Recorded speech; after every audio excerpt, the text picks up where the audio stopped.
Hi friends, எல்லாருக்குமே வணக்கம். இன்றைக்கி நம்ம அழகான சுற்றுலா சேனலில் என்ன வீடியோ பார்க்க போகிறோன்னு பார்த்தீங்கன்னா, கோவில் நகரம் என அழைக்கப்படும் காஞ்சிபுரத்தில் உள்ள உலகளந்த பெருமாள் கோவிலை தான் இன்றைக்கி நம்ம வீடியோவில் பார்க்க போகிறோம். வாங்க வீடியோக்குள்ளே போகலாம். ஃபர்ஸ்ட்லேயே காஞ்சிபுரம் காமாட்சி அம்மன் கோவில் அமைஞ்சிருக்கு. அதுக்கு அடுத்தது குமரக்கோட்டம் முருகர் கோவில் அமைஞ்சிருக்கு. அதுக்கு அடுத்தது பார்த்திங்கன்னா இங்கே தெரிகிற கோபுரம் கச்சபேஸ்வரர் திருக்கோவிலோட ராஜகோபுரம். நம்ம காஞ்சிபுரம் காமாட்சி அம்மன் கோவிலெல்லாம் இந்த சைடு ஸ்ட்ரீட்டில் உள்ளே இருக்கும். அதனால் நம்ம நேராக மெயினில் வந்ததால் இங்கே கச்சபேஸ்வரர் கோவிலும் சித்திரகுப்த கோவிலையும் நம்ம பார்த்துட்டே வரலாம். நாம் இப்போ உலகளந்த பெருமாள் கோவிலோட என்ட்ரன்ஸ்க்கு வந்துட்டோம். என்ட்ரன்ஸ்லேயே பார்த்தீங்கன்னா கோவிலோட அழகான குளம் அமைஞ்சிருக்கு.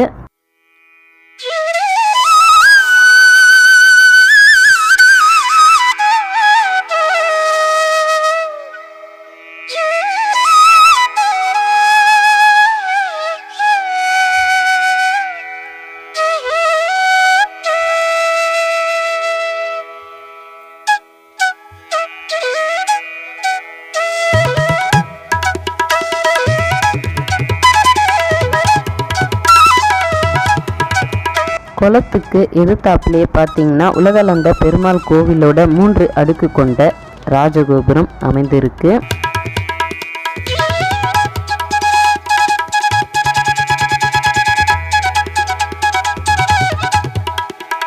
கோவிலோட என்ட்ரன்ஸ் நுழைஞ்ச உடனே பார்த்தீங்கன்னா பலிபீடமும் கொடிமரமும் அமைஞ்சிருக்கு. அதுக்கு அடுத்தது உலகளந்த பெருமாளுடைய மூலவர் சன்னதி அமைஞ்சிருக்கு.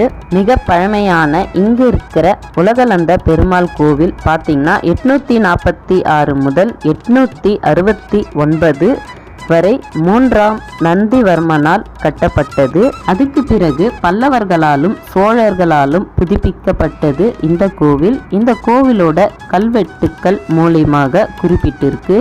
இங்கே இருக்கிற உலகளந்த பெருமாள் கோவில் 108 திருப்பதிகளில் இங்கு இருக்கிற கோவில் திருக்காரகம் என அழைக்கப்படுது. உலகில் இருக்கும் வைணவ திருத்தலங்களில் எங்கும் காணாத சிறப்பு இந்த கோவிலுக்குள்ள இருக்கு. அது என்னன்னு பார்த்தீங்கன்னா 108 திவ்ய தேசங்களில் 4 திவ்ய தேசங்கள் இந்த கோவிலுக்குள்ளவே அமைஞ்சிருக்கு. இங்க இருக்கிற கோவிலுக்குள்ள அமைஞ்சிருக்கிற 4 திவ்ய தேச பெருமாளுடைய பெயர் என்னன்னு பார்த்தீங்கன்னா திருக்காரகம், திருவூரகம், திருக்கார்வானம், திருநீரகம் என அழைக்கப்படுது. இங்க இருக்கிற 4 திவ்ய தேச பெருமாள். 4 திவ்ய தேச பெருமாளையும் இந்த கோவில்லையே நம்ம பார்த்து தரிசனம் பண்ணலாம். திருவிக்கிரம பெருமாள் என அழைக்கப்படும் இங்க இருக்கிற மூலவர் 35 அடி உயரம் கொண்டு ஒரு பாதம் தரையிலும் ஒரு பாதம் மேல் நோக்கி கொண்டு அமைந்திருக்காரு. அதாவது மண்ணுலகையும் விண்ணுலகையும் அளந்தபடி அமைஞ்சிருக்காரு இங்க இருக்கிற திருவிக்கிரம பெருமாள். 12 ஆழ்வார்களால் 4000 பாடல் பெற்ற திவ்ய பிரபஞ்சத்தில் இடம்பெற்ற புகழ்பெற்ற வைணவ திருத்தலங்கள் திவ்ய தேசம் எனவும், திவ்ய தேசங்களை பற்றி பாடிய பாடல்கள் மங்களாசாசனம் எனவும் அழைக்கப்படுகிறது. ஆழ்வார்களால் பாடிய 108 பாடல் கொண்ட மிகவும் சிறப்புமிக்க பெருமை வாழ்ந்த பழமையான கோவில்கள் தான் 108 திவ்ய தேசங்கள் என அழைக்கப்படுகிறோம். இங்கு இருக்கிற திருவிக்கிரம பெருமாளுடைய தல வரலாற்று கதை என்னன்னு பார்த்தீங்கன்னா, தச அவதாரத்துல பெருமாள் நரசிம்ம அவதாரம் எடுத்து இரண்யனோட குடலை கிழித்து கொன்ற கதை நம்ம எல்லாருக்குமே தெரிஞ்சிருக்கும். இப்போ இந்த வரலாற்று கதையில பெருமாள் வாமன அவதாரம் எதுக்கு எடுத்தாருன்ற வரலாற்று கதையை தான் இப்போ நம்ம பார்க்க போறோம். இரண்யனுடைய பேரனமான மகாபலி சக்கரவர்த்திக்கு விண்ணுலகை ஆள ஆசை வந்திருக்கு. மகாபலி சக்கரவர்த்தி ஒரு முறை யாகம் நடத்தும் போது பெருமாளை அழைச்சிருக்காரு. இங்கே இருக்கிற கோவில் மரத்தில் இங்கே வர பக்தர்கள் குழந்தை இல்லாதவங்க தொட்டில் கட்டிட்டு வேண்டிக்கிட்டு போகிறாங்க. அதே மாதிரி இந்த மரத்துக்கு பக்கத்தில் இருந்து பார்த்தா மூலவருடைய விமான தரிசனம் கிடைக்கும் சொல்லி இங்கே பதிவிட்டிருக்காங்க. பெருமாள் ஒரு சிறிய வாமன அவதாரம் எடுத்து யாகத்தில் வந்து கலந்துட்டு இருக்காரு. யாக பூஜைக்கு வந்த வாமன அவதாரம் எடுத்த சிறுவன் கிட்ட மகாபலி சக்கரவர்த்தி உனக்கு என்ன வேணும் கேளுன்னு சொல்லி கேட்டிருக்காரு. வாமன அவதாரம் எடுத்து சிறுவனாக வந்த பெருமாள் எனக்கு 3 அடி நிலம் வேண்டும் என்று கேட்டிருக்காரு. இதை கேட்ட மகாபலி சக்கரவர்த்தியும் அவங்க கூட இருக்கிறவங்க எல்லாம் பார்த்து சிரிச்சிருக்காங்க. மகாபலி சக்கரவர்த்தி சொல்றாரு, உனக்கு எவ்வளவு வேணும்னாலும் எடுத்துக்கோன்னு சொல்றாரு. இதை கேட்ட வாமன அவதாரம் எடுத்த பெருமாள் 1 அடி மண்ணுலகையும் 1 அடி விண்ணுலகையும் அளந்திருக்காரு. மறு அடி எங்க வைக்கிறதுன்னு கேட்கும்போது மகாபலி சக்கரவர்த்தி அவருடைய தலையை சாட்சி காட்டியிருக்காரு. வாமன அவதாரம் எடுத்த பெருமாள் மறு அடியை மகாபலி சக்கரவர்த்தி தலை மேல வச்சு பாதாள உலகத்துக்கு தள்ளியிருக்காரு. பாதாள உலகத்துக்கு போன பிறகு ஆணவம் அடங்கிய மகாபலி சக்கரவர்த்தி பெருமாளுடைய விஸ்வரூப தரிசனத்தை பார்க்க முடியலன்னு சொல்லி வருந்தி தவம் இருந்திருக்காரு. ஆதிசேஷனா வடிவெடுத்து மண்ணுக்குள்ள போய் திருவிக்கிரம பெருமாளா மகாபலி சக்கரவர்த்திக்கு காட்சி கொடுத்திருக்காரு பெருமாள்.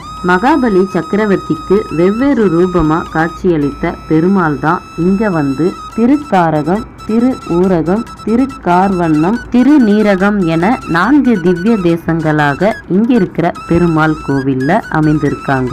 இப்படி ஒரு வரலாற்று மிக்க சிறப்பு வாழ்ந்த இங்க இருக்கிற உலகளந்த பெருமாள் கோவிலுக்கு வந்தா நம்ம கிட்ட இருக்கிற ஆணவெல்லாம் அடங்கி நல்ல குணங்கள் ஏற்படும் சொல்றாங்க. இந்த மாதிரி 4 திவ்ய தேசங்கள் கொண்ட கோவில்கள் எங்கேயுமே இல்லைன்னு சொல்லி இந்த கோவில்ல இது ஒரு தனி சிறப்பா வழிபடுறாங்க இங்க வர பக்தர்கள். கோவிலை பார்க்கும்போதே தெரியுது எவ்வளோ பழமையான கோவில்னு சொல்லி. நம்ம தமிழ் மன்னர்களான கட்டிட கலைகள் சிறப்புமிக்க பழமையான கோவில்களில் இதுவும் ஒன்று. 8ஆம் நூற்றாண்டில் கட்டப்பட்ட இங்கே இருக்கிற உலகளந்த பெருமாள் கோவில் பார்த்திங்கன்னா மிக வரலாற்று சிறப்பு மிக்க பெருமை மிக்க பழமையான மிகவும் புகழ்பெற்ற திவ்ய தேசங்கள்ல இதுவும் ஒன்றாக கருதப்படுது. திருமங்கையாழ்வார் பார்த்தீங்கன்னா இங்க இருக்கிற உலகளந்த பெருமாள் கோவில்ல இருக்கிற 4 திவ்ய தேச பெருமாளையும் ஒரே பாடல்ல பாடியிருக்காரு. இங்க இருக்கிற உலகளந்த பெருமாள் கோவிலோட வெளி சுற்று பிரகாரத்துல பார்த்தீங்கன்னா ஸ்ரீ ஆண்டாள் சன்னதி, ஸ்ரீ மணவாள மாமுனிகள் சன்னதி, 4 திவ்ய தேசங்கள் கொண்ட ஸ்ரீ நீரகத்து பெருமாள் சன்னதி, ஸ்ரீ காரகத்து பெருமாள் சன்னதி, தாயார் ஸ்ரீ அரண்யவல்லி தாயார் சன்னதியும், மூலவர் சன்னதிக்கு எதிர்த்தாப்லே ஆஞ்சநேயர் சன்னதி அமைஞ்சிருக்கு. இங்க இருக்கிற உலகளந்த பெருமாள் கோவில் எங்க அமைஞ்சிருக்குன்னு பார்த்தீங்கன்னா மிகவும் புகழ்பெற்ற காஞ்சிபுர காமாட்சி அம்மன் கோவிலுக்கு மிக அருகையிலே அமைந்திருக்கு இந்த கோவில். கோவிலோட நடை திறப்பு நேரம் 7 மணி முதல் 12 மணி வரை, மாலை 4 மணி முதல் இரவு 8 மணி வரை. காஞ்சிபுரம் காமாட்சி அம்மன் கோவிலுக்கு வந்தீங்கன்னா கண்டிப்பா இங்க இருக்கிற உலகளந்த பெருமாள் கோவிலையும் தரிசனம் பண்ணுங்க. அவ்வளோ அற்புதமான சிறப்பு மிக்க வரலாற்று மிக்க கோவில், பழமையான கோவில் இது. 4 திவ்ய தேச பெருமாளையும் இங்க இருக்கிற ஒரே கோவில்ல நம்ம பார்த்து தரிசனம் பண்ணலாம். இன்னைக்கு இந்த வீடியோல காஞ்சிபுரத்தில் உள்ள மிக புகழ்பெற்ற பெருமை வாழ்ந்த பழமை மிக்க அருள்மிகு 4 திவ்ய தேசங்கள் கொண்ட அருள்மிகு உலகளந்த பெருமாளாகவும் திருவிக்கிரம பெருமாளாகவும் அமைந்திருக்கும் திருக்கோவிலை தான் இன்னைக்கு நம்ம வீடியோல பார்த்தோம். இந்த வீடியோ பிடிச்சிருந்தா லைக் பண்ணுங்க, ஷேர் பண்ணுங்க, கமெண்ட்ஸ் பண்ணுங்க, மறக்காம சப்ஸ்கிரைப் பண்ணுங்க, பக்கத்துல இருக்கிற பெல் ஐக்கனை கிளிக் பண்ணுங்க. இதே மாதிரி இன்னொரு வீடியோல பார்க்கலாம். எல்லாருக்குமே பாய்.